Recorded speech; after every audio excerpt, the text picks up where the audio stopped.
ध्यानाभ्यास के लिए कृपया अपने नेत्रों को बंद कर लीजिए। अपना मुख अपनी ओर कीजिए और अपने शरीर का एहसास कीजिए। अपने शरीर का एहसास करने से अपना शरीर स्वस्थ रहता है और जगत के सन्मुख रहने से हमारा शरीर अस्वस्थ होता है। शरीर स्वस्थ है तो हम सुखी हैं और शरीर अस्वस्थ है तो हम दुखी हैं।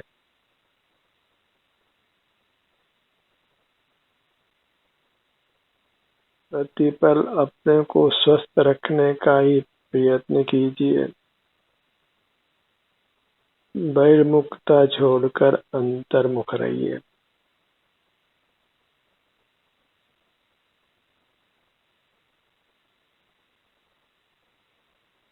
इतना ही धर्म है, सुखी होने का मार्ग है। हर पल को अपने उत्थान में लगाना है, न कि अपने पतन में। बहिर्मुख रहने से हमारा स्वास्थ्य बिगड़ता है, अर्थात हमारा पतन होता है, और अंतर्मुख रहने से हमारा स्वास्थ्य सुधरता है, वही हमारा उत्थान है। अपने शरीर को सुखद बनाना वही धर्म है और वह स्वावलंबन से सुखद होता है। परावलंबन से ही शरीर अस्वस्थ होता है। स्वस्थ रहने के लिए भले ही लोक में नाना बाह्य पदार्थों का सेवन करने का निर्देश मिलता हो, पर परावलंबन से हम उत्तम स्वास्थ्य को कदापि नहीं पा सकते। उत्तम स्वास्थ्य की प्राप्ति स्वावलंबन से ही होती है और यह स्वावलंबन का मार्ग लोक में प्रसिद्ध नहीं है। इसलिए इस मार्ग पर हमें अकेले ही चलना है।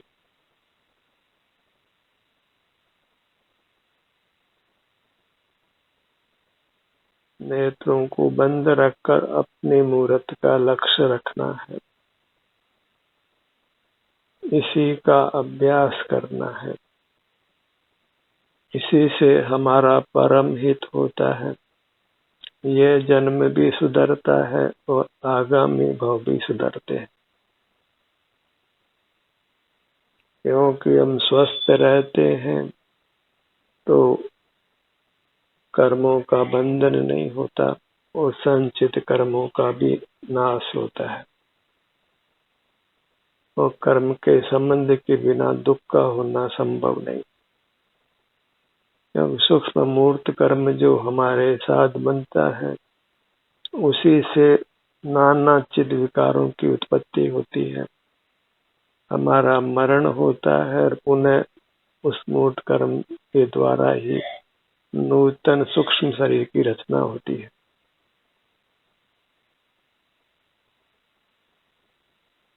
कर्म को निर्बल मानना योग्य नहीं है। मूर्त पदार्थों को निर्बल मानना योग्य नहीं है।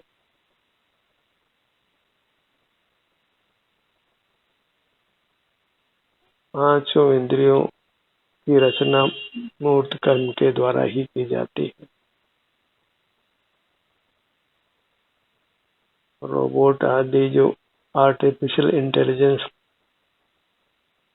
में काफी आगे बढ़ गए हैं, वह सब कार्य पुद्गल के द्वारा ही किया जाता है।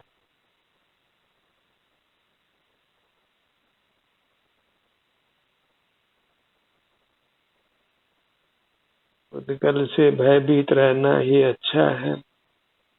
इसलिए मूर्त पदार्थों से जितना हम विमुख रहते हैं, उतना ही हम अपनी काया को अधिक सुखद बनाते हैं।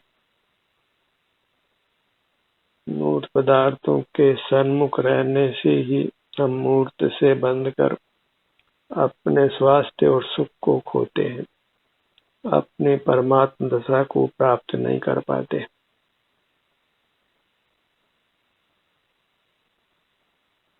अनंत काल हमको भूतकाल में मिल चुका है, लेकिन हम जन्म मरण की परंपरा से मुक्त नहीं हो पाए। और वास्तव में तो हमने जन्म मरण की परंपरा से मुक्त होने का लक्ष्य ही नहीं बनाया है। हम परमात्मा नहीं हो पाए क्योंकि हमने परमात्मा होने का लक्ष्य नहीं बनाया है।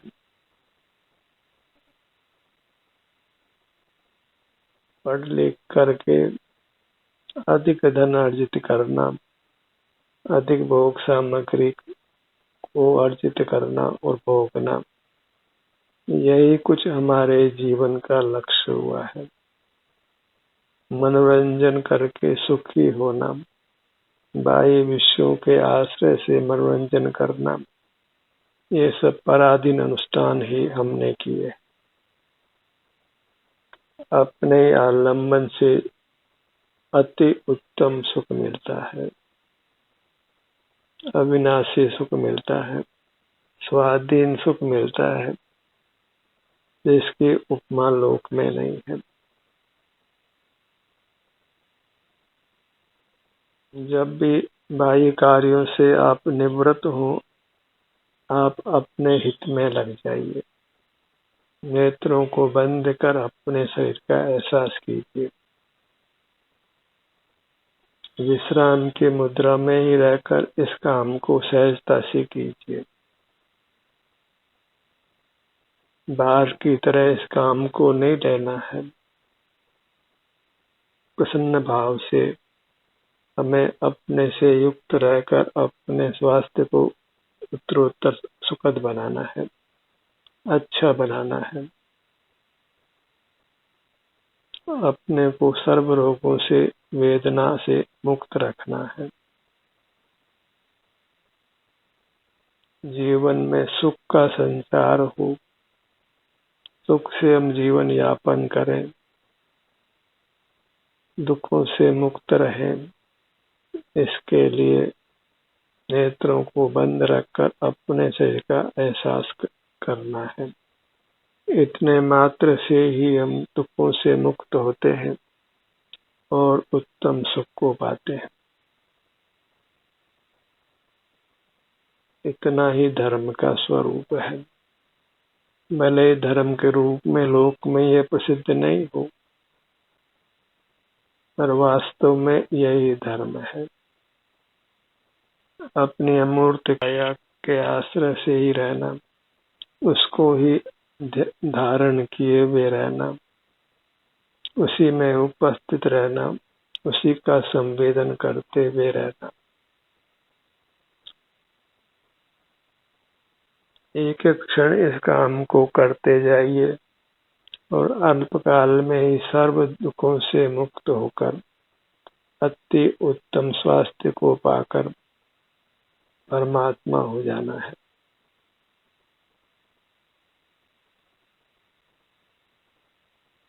जब तक हम परमात्मा दशा को प्राप्त नहीं करते, तब तक भी स्वानुभव के पुरुषार्थ से हम उत्तम भव को ही पाते हैं। क्षुद्र योनियों में जन्म नहीं लेते, वध बंधन आदि नाना दुखों को नहीं भोगते। जहाँ जीव ही जीव का भोजन है, प्रकृति के प्रकोप से जीव बारंबार मरते हैं, ऐसे संसार में एक पल भी रहना अच्छा नहीं है।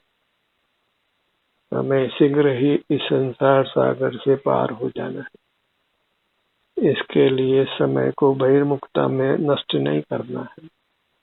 समय अत्यंत कीमती है मनुष्य भव का, क्योंकि इसी में मुक्ति का पुरुषार्थ हो पाता है। इस मनुष्य भव को विषय सेवन में बहिर्मुख रहकर नष्ट नहीं करना है, लोक व्यवहार में नष्ट नहीं करना है, दुनिया को राजी रखने के लिए नष्ट नहीं करना है। राग नहीं बढ़ाना है, द्वेष नहीं बढ़ाना है। आत्मस्थ रहकर, कायस्थ रहकर उत्तम स्वास्थ्य सुख को पाते हुए रहना है। अपने ध्यान को अपने सिर के भाग पर लाइए।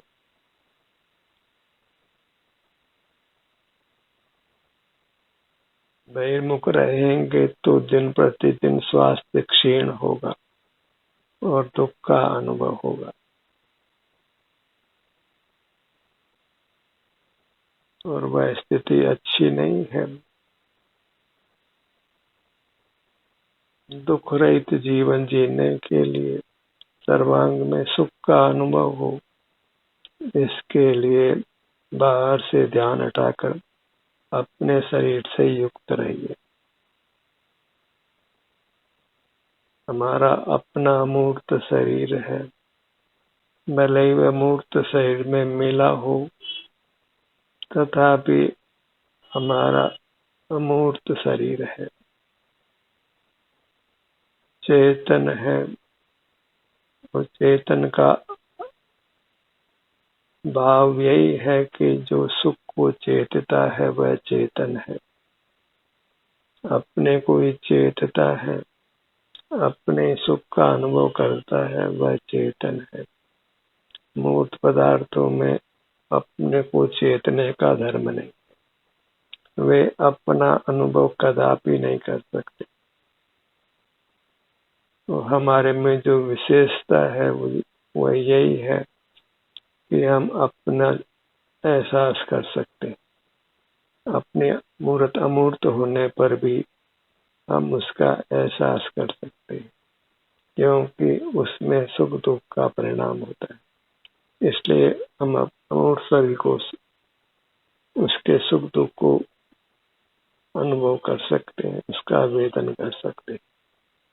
और वह वेदन ही हमारा उत्थान करता है, हमें उत्तम सुख में स्थापित करता है, उत्तम गति को प्राप्त कराता है,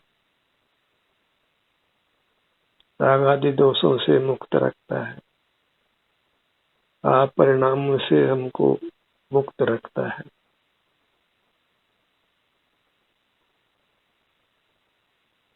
प्रतिकूल प्रसंगों से बचाता है। अपने ध्यान को अपने ललाट भाग पर लाइए।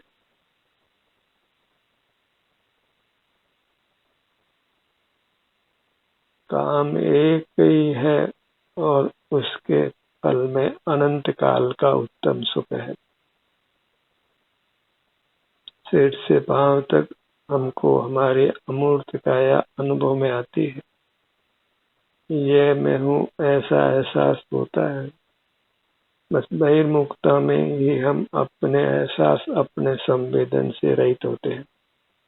तो बस अपने आप को बहिर्मुख होने से रोकना है, इंद्रिय ज्ञान का निरोध करना है। वही इंद्रिय जय है, उसी से हम जिनेंद्र परमात्मा होते हैं। जो भी जीव अब तक मुक्त हुए हैं वे इंद्रिय ज्ञान का निरोध करके ही हुए। इंद्रिय ज्ञान से विषयों का, भौतिक जगत का सुख सेवन होता है और वही सापराध है। उसी से हम कर्म बंधन के रूप में दंड को भोगते हैं। अपने ध्यान को अपने भ्रूमध्य पर लाइए।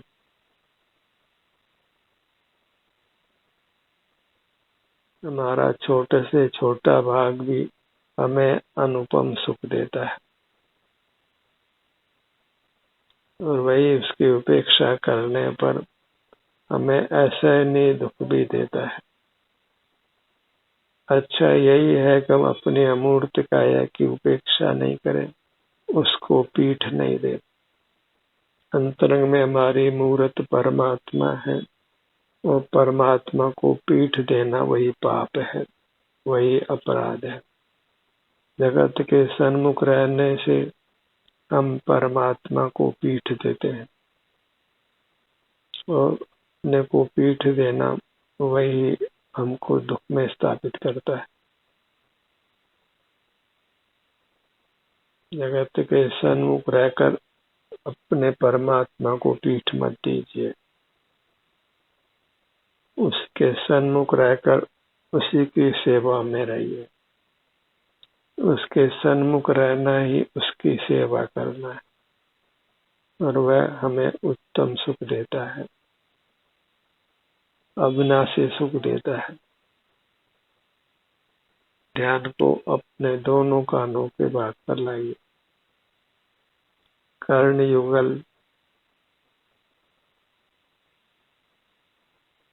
इंद्रियों को यथासंभव उपयोग में नहीं लेना है।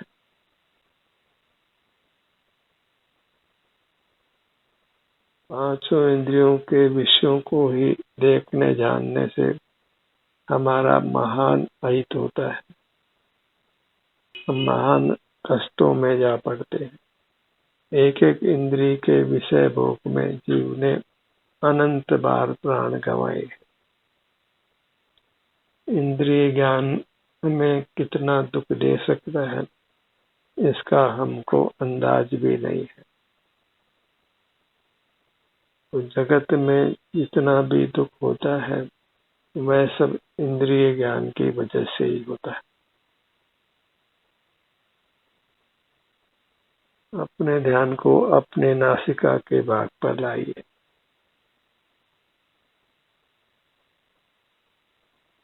इंद्रिय ज्ञान में जब हम खड़े रहते हैं तो अपने उत्तम सुख का एहसास संवेदन नहीं कर पाते। जैसे निद्रा में, मूर्छा में अपने शरीर के उत्तम सुख का भोग नहीं होता, ऐसे ही बहिर्मुखता में अपने अमूर्त शरीर के उत्तम सुख का भोग नहीं होता।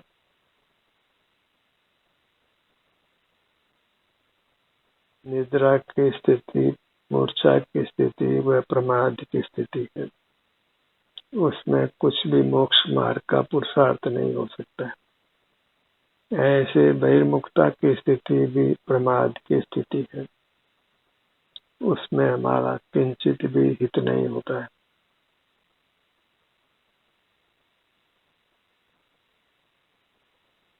अपने ध्यान को अपने मुख पर लाइए।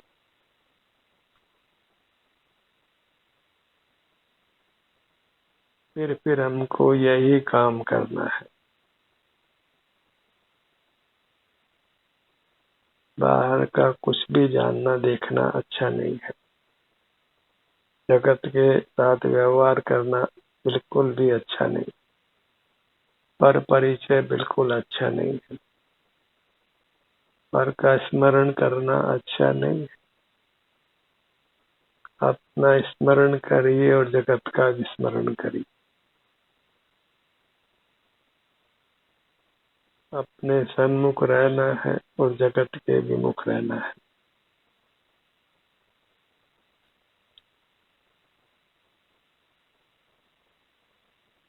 अपने ध्यान को अपने जीवा पर लाइए।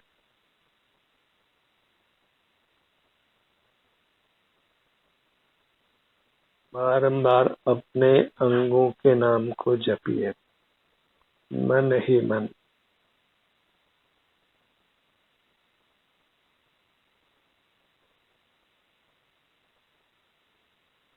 अपने नाम को जपना वह शीघ्र ही हमको परमात्मा पद प्रदान करता है।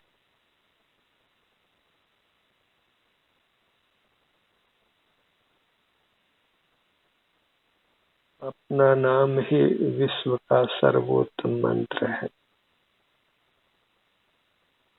भले लोक में नाना मंत्रों की प्रसिद्धि हो, पर वे सब विकल्प रूप हैं। अपने नाम रूपी मंत्र का सेवन करने से हम सहज ही अंतर्मुख होते हैं, अपना ही संवेदन करते हैं, और उतना ही मोक्ष का मार्ग है। पर शीघ्र ही कर्म के बंधनों से मुक्त होना चाहते हैं, सकल दुखों से मुक्त होना चाहते हैं, तो अपने नाम रूपी मंत्र को जपिए और शीघ्र ही मुक्त हो जाइए।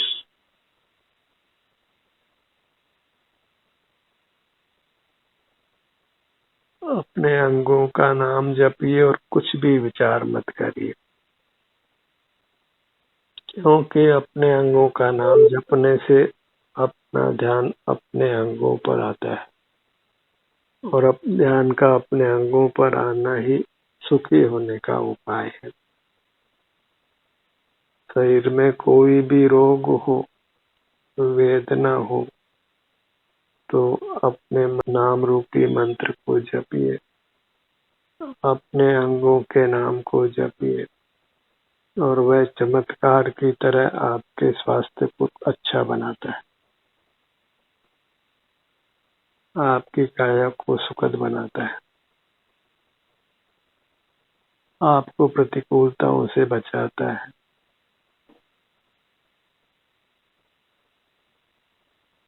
उत्तम स्वास्थ्य प्रदान करता है। अपने ध्यान को मुख के भीतर तालु भाग पर लाइए।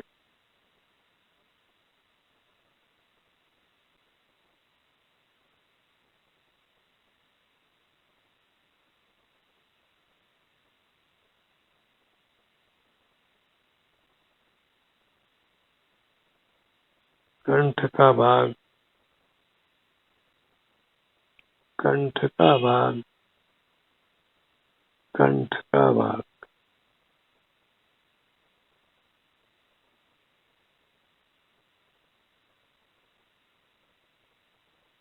थायराइड जैसे रोगों से मुक्त रहने के लिए अपने ध्यान को अपने कंठ से जोड़िए,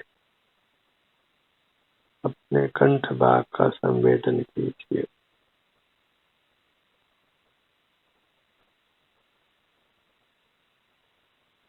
स्वावलंबी चिकित्सा ही सर्वोत्तम चिकित्सा है।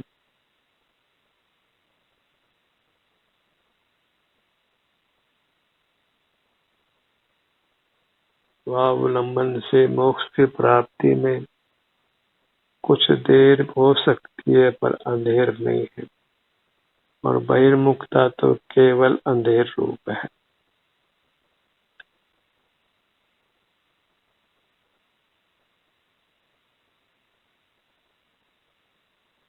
अपने ध्यान को अपने सीने के भाग पर लाइए।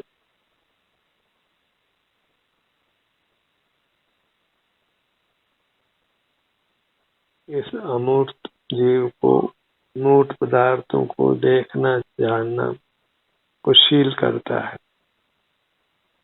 असहमी बनाता है, भोग विलास युक्त करता है और उससे ही जीव का महान अहित होता है। हीन योनियों में जाता है और पुनः मनुष्य भोग प्राप्त करना अत्यंत दुर्लभ हो जाता है।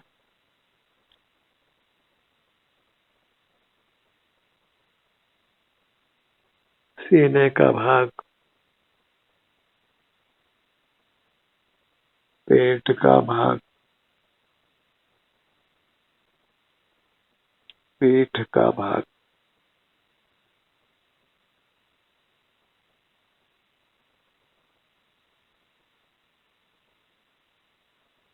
तीर्थंकर आदि महापुरुष कोई स्कूल में पढ़ने नहीं जाते,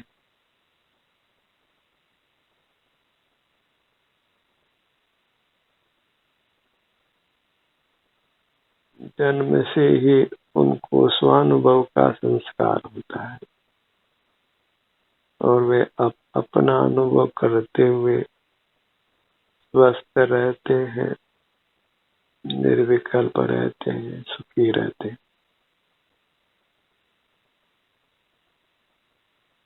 अपने ध्यान को अपने दाहिने भुजा पर लाइए।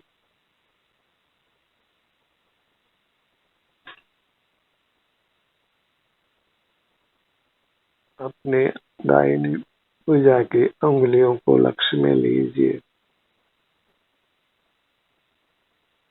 कनिष्ठा, अनामिका, मध्यमा, तर्जनी अंगूठा। पुनः पुनः अपने अंगों के नाम को दोहराना है। उन अंगों पर अपने ध्यान को लगाकर रोकना है। कनिष्ठा,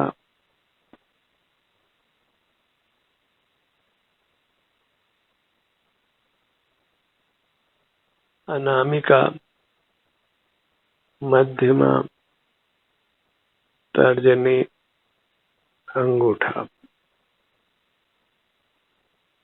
अपनी अमूर्त काया में स्थित रहने का एक दृढ़ संस्कार बनाइए, ताकि हम सहजता से अपने सन्मुख रह सके।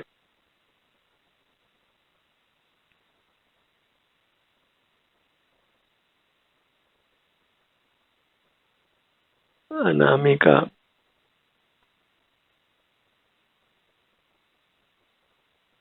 मध्यमा, तर्जनी, अंगूठा।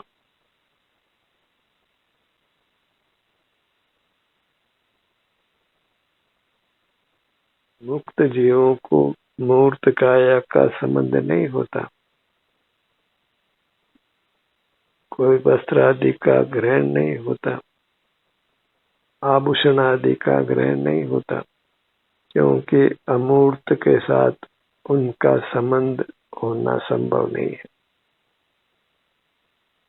जब एक बार हम अमूर्त काया को मूर्त काया से मुक्त कर लेते हैं, प्रकट अमूर्त हो जाते हैं, तो फिर किसी बाह्य पदार्थ का न देखना जानना है, न उनका किसी प्रकार से सेवन करना है। अपने ध्यान को अपने दाहिने पैर पर लाइए।